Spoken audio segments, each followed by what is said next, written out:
मेरे प्रिय बच्चे, अब तुम्हारे लिए एक नई यात्रा का प्रारंभ किया जा रहा है। ये यात्रा कई मायनों में तुम्हारे लिए जीवन को बदल देने वाली साबित होने वाली है। तुमने अब तक के अपने जीवन में बहुत कुछ खोया है, बहुत कुछ पाया है, लेकिन अब इस खोने पाने की प्रक्रिया से दूर तुम कुछ ऐसा महसूस करने वाले हो जो तुम्हारे सोच के मायने को पूरी तरह से बदल देगा। पुष्प की भांति नई तरह से खुल उठने के लिए अब तुम तैयार हो जाओ।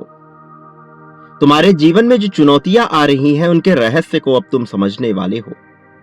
वास्तव में जिन लोगों ने तुम्हें नीचे गिराने का प्रयत्न किया, उसके पीछे का उद्देश्य भी तुम भांपने वाले हो। और यही कारण है कि तुम्हें हर हाल में अब इस संदेश को पूर्णतः अंत तक सुनते रहना है, चाहे परिस्थिति कोई भी हो। इसे बीच में छोड़कर जाने की भूल नहीं करनी है। मेरे प्रिय बच्चे, मान्यताओं से दूर जीवन की गतिविधियां कई मोड़ लेती हैं। मनुष्य जब अपनी ही आदतों के चंगुल में फंस जाता है, तब वह सटीक फैसले नहीं ले पाता। यह नहीं जान पाता कि अब उसे आगे क्या करना है। लेकिन तुम अपने जीवन को मान्यताओं से मुक्त करने की ओर बढ़ रहे हो। अभी इसमें रुकावटें हैं, बहुत सी बाधाएं हैं। मैं देख पा रहा हूं कि तुम्हारा मन तुम्हें बार बार भ्रमित कर रहा है, लेकिन तुम उदास नहीं होना, किसी भी मोड़ पर हताश नहीं होना, क्योंकि मैं वास्तव में तुम्हारी सहायता के लिए सदैव तुम्हारे साथ रहूंगा। मैं तुम्हें अकेला नहीं होने दूंगा। मैं चाहे किसी भी रूप में रहूं, किंतु तुम्हारे पास ही रहूंगा, तुम्हारी सहायता के लिए ही रहूंगा। और तुम्हारा यह जान लेना बहुत आवश्यक हो चुका है कि इस माह के अंत में तुम्हारे साथ क्या क्या महत्वपूर्ण, अद्भुत, चमत्कारिक घटना घटने वाली है। तुम जो कि अपने जीवन में बहुत कुछ सहते चले आए हो, अब तुम्हारी सहने की बारी नहीं है, अब तुम्हारी जीतने की बारी है। मेरे प्रिय बच्चे, तुम क्या पा लेना चाहते थे और तुम कहां पर रुक गए, इसका बहुत अनुमान तुम लगाते रहते हो। लेकिन एक चीज तुम्हें अपने जीवन में समझनी है, वो है धारा के साथ बहना। जीवन की दिव्य धारा के साथ जो मनुष्य बहने लगता है, उसे फिर किसी भी चीज की चिंता नहीं होती। फिर उसकी राह में बाधा उत्पन्न करने वाला कोई हो नहीं पाता। यह जीवन एक खेल है। इसे तुम माया कह सकते हो, एक नाटक कह सकते हो, रचना कह सकते हो, या जाल कह सकते हो, किंतु इसकी प्रासंगिकता यही है कि तुम्हें इसमें आनंद लेते रहना है। इसकी प्रासंगिकता यही है कि यह झूठ में भी एक तरह का विनोद है, मजा है। कई बार मनुष्य सत्य से ही ऊब जाता है और सत्य की तलाश बंद कर देता है। किंतु मेरे प्रिय बच्चे, तुम जैसा होनहार मनुष्य यदि ऐसा करे तो मुझे इसमें बड़ा संदेह होता है। विडंबना भी यही है कि तुम जैसे होनहार मनुष्य के मन में ऐसी भावना जन्मती है, क्योंकि तुम चुनौतियों से कई बार घबरा जाते हो, जबकि तुम्हें अच्छे से ज्ञात है कि तुम में सामर्थ्य है, तुम साहसी हो, तुम किसी भी परिस्थिति से पूरी तरह से निपट लेने में सामर्थ्यवान हो। ऐसा गुण तुम अपने भीतर रखते हो, ऐसी चंचलता, ऐसी कोमलता भी तुम में है कि तुम इस जीवन के साथ हर्ष विनोद के क्षणों में रह सकते हो। और ऐसी कठोरता, ऐसी गंभीरता भी तुम में विराजमान है कि बड़े से बड़ा पहाड़ भी तुम्हारे संकल्प के आगे झुक जाए। प्रिय बच्चे, तुम उस नीर के समान मधुर, कोमल, बह जाने वाले हो, जो इस जीवन को अपने में समाहित कर लेता है, और उस चट्टान के समान विशाल और मायावी भी हो, जिसके आगे बड़े से बड़ा अवरोध भी टकरा नहीं पाता, क्योंकि वह स्वयं ही अवरोध बनकर खड़ा हो जाता है। फिर भी तुम्हारे जीवन में चुनौतियों के रूप में जो अवरोध भेजे जा रहे हैं, तुम उनसे घबरा रहे हो।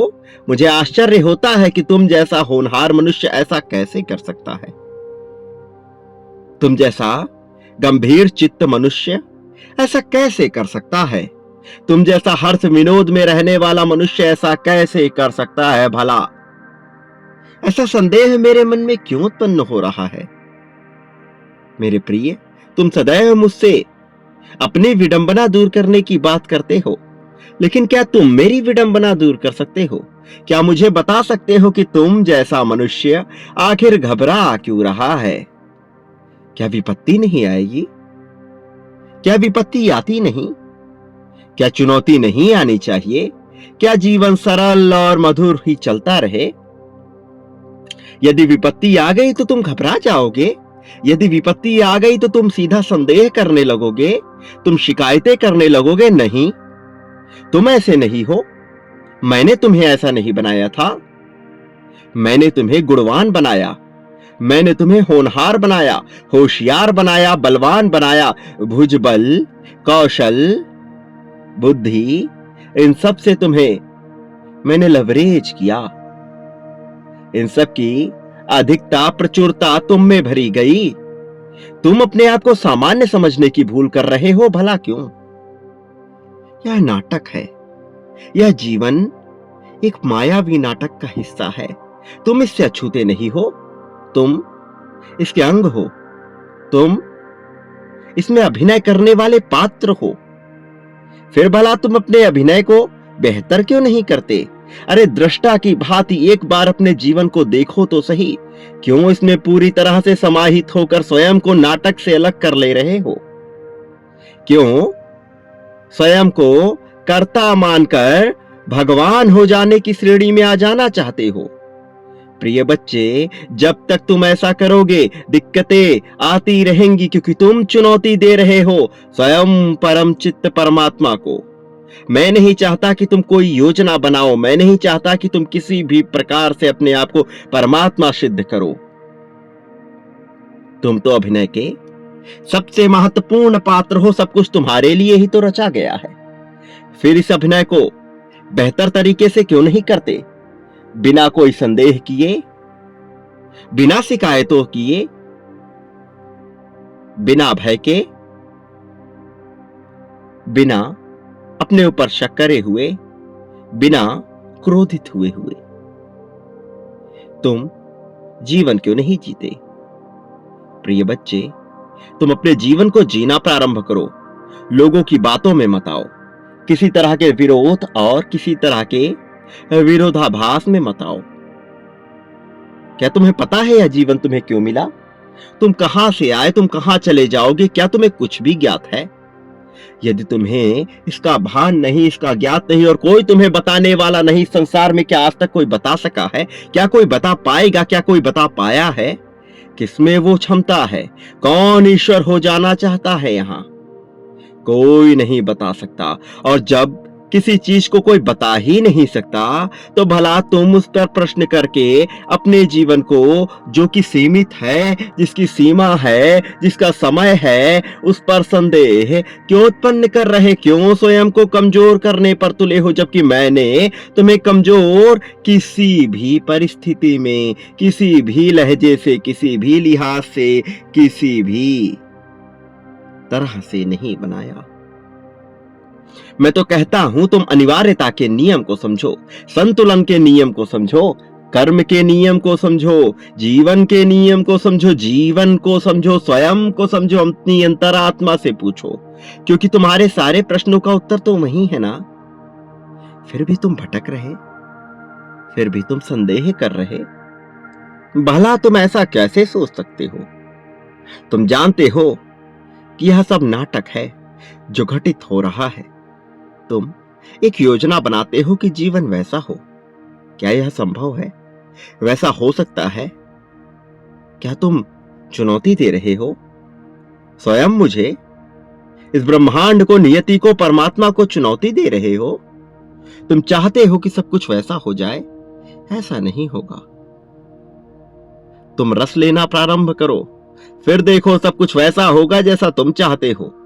किंतु तुम्हें जीवन में समाहित होकर भी इससे अनासक्त रहना, इससे आसक्ति नहीं बांधनी है। इससे जब तुम आसक्ति नहीं बांधोगे तभी तो तुम इसके रहस्य को समझ पाओगे।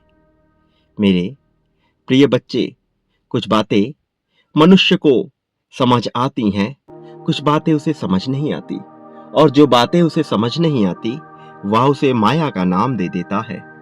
मैं नहीं चाहता तुम इस तरह की बेबुनियादी बातों में पड़ो।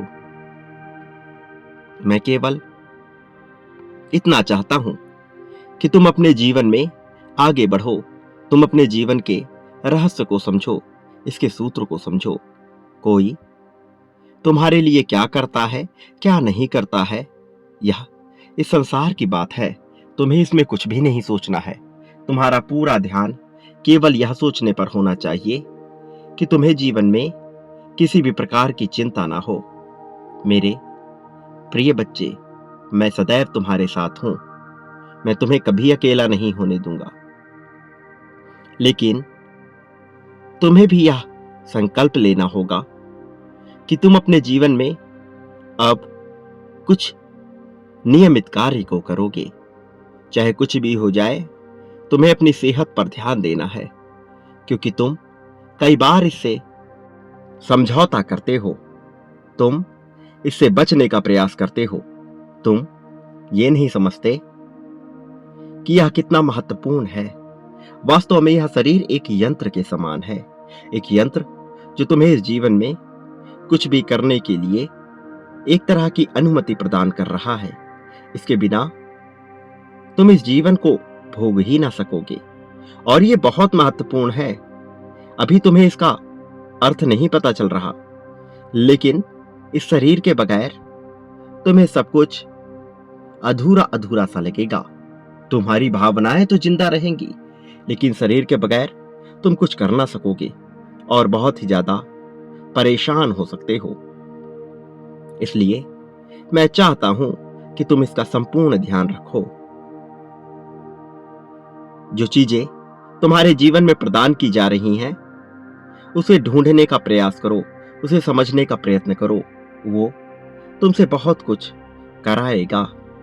मेरे प्रिय बच्चे, तुम सदा से ही अपने आप को अकेला और अलग मानते आए हो, जबकि यह ऐसा है ही नहीं। वास्तव में तुम अलग नहीं हो, बस विशिष्ट हो।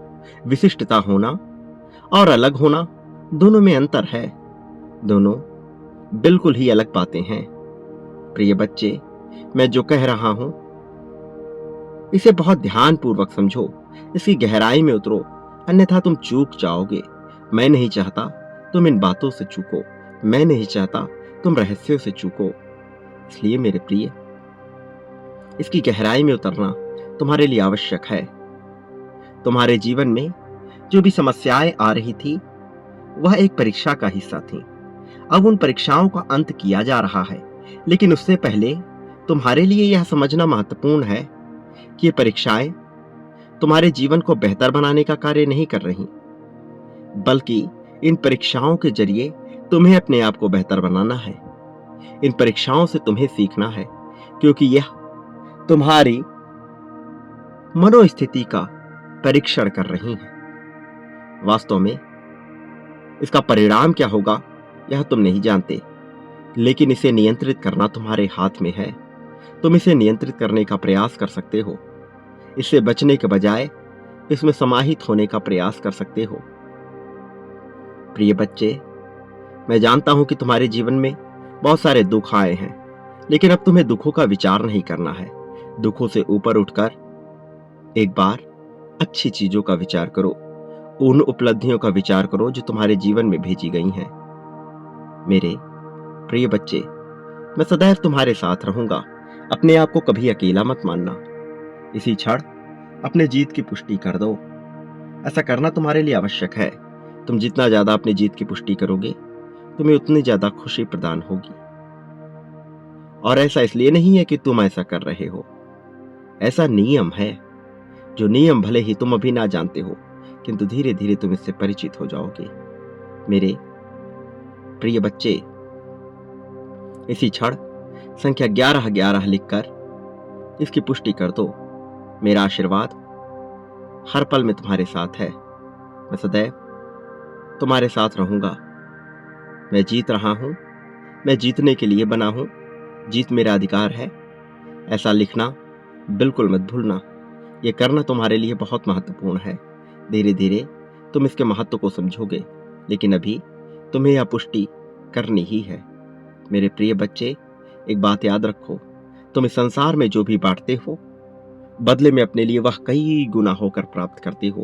प्रेम, धन, त्याग, सौहार्द, ईर्ष्या, नफरत, द्वेष, संपत्ति, संपदा, जो भी बांटते हो वह कई गुना होकर तुम्हारे पास लौटता है। जो बांटना है उसका प्रारंभ मुझसे करो। जो भी मेरे प्रति बांटोगे वह कई गुना होकर तुम्हारे पास लौट आएगा। मेरे प्रिय बच्चे, ये भी कभी मत भूलना कि जब तुम अकेले थे मैं तब भी तुम्हारे साथ था, और जब कोई भी तुम्हारे साथ नहीं रहेगा मैं तब भी तुम्हारे साथ रहूंगा। और इस तरह तुम कभी अकेले नहीं रहोगे। मैं विभिन्न रूपों में तुम्हारे पास ही रहूंगा। मेरा आशीर्वाद सदैव तुम्हारे साथ है। मेरे आने वाले संदेशों की प्रतीक्षा करना। मैं अवश्य आऊंगा। मेरे प्रिय बच्चे, मैं तुम्हें आशीर्वाद दूंगा। मैं तुम्हें आगे बढ़ने में तुम्हारी सहायता प्रदान करूंगा। प्रिय बच्चे, सदा सुखी रहो। तुम्हारा कल्याण होगा।